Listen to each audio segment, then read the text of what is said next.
Alright, let's do this.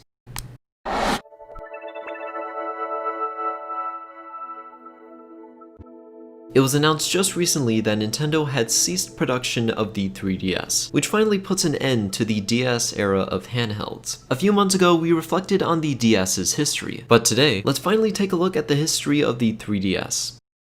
Rumors of work on a new handheld can be dated all the way back to as early as 2009. The DS was already of course thriving in the market, as Nintendo owned a 68% share of the market. Nintendo and its president at the time, Satoru Iwata, said they were exploring a device that could have wireless connections and browse as well as purchase content, and in addition have motion sensing technology, something that they've been exploring ever since the first DS. By February of 2010, it was said that various Japanese developers were already getting their hands on some dev kits of Nintendo's next handheld, and then a month later, in March, Nintendo would unveil the 3DS to the public. The device came at a perfect time of 3D technology being a big interest in the world, from TVs to movies to even some smartphones. In addition to playing games in 3D with no glasses, the system also had some advanced AR features for its time, as well as a camera that could take pictures in 3D. But further information about the system would be unveiled at E3 on June 15th. The 3DS was slated for a February 2011 launch in Japan, and March for Europe and the United States for $249. On its first week, it sold over 400,000 units. But let's talk about that price, because even though the sales were good at first, they started to slow down. The price for the Wii at the time was around $199 to $149, so it's crazy to think that Nintendo's handheld would be so much more than it. But then again, to be fair, the technology at the time was a big factor. So because sales were tanking, Nintendo realized that they had to cut their price, so only 4 months after the console released, Nintendo would make the 3DS $169. Now for those who paid $249, this clearly didn't make them happy. This is outrageous.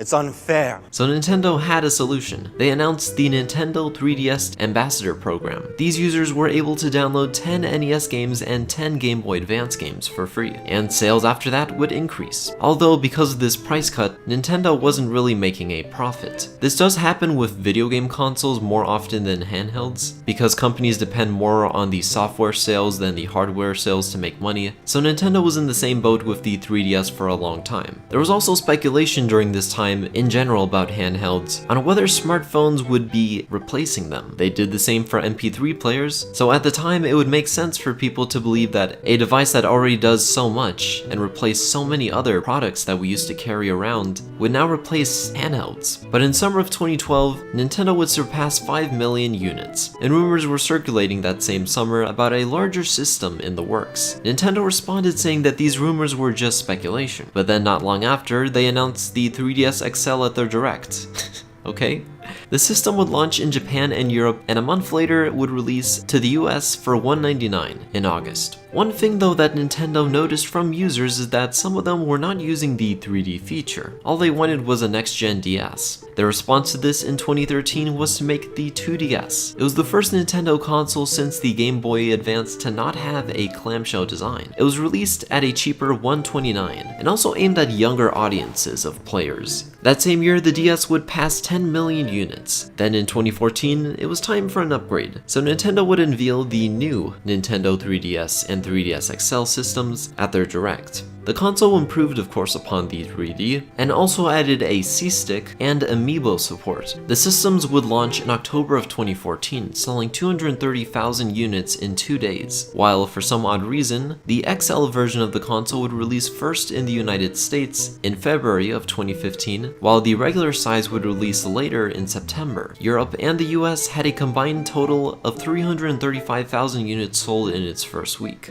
In a world of the Wii U, the 3DS was keeping Nintendo afloat. Sales were doing great, but Nintendo knew that it was time to announce a new console to replace its failed Wii U. So in 2016, they announced the Nintendo Switch, a home handheld hybrid. This automatically sparked speculation on the fate of the 3DS, but Nintendo assured customers that support for the 3DS would continue on into the future.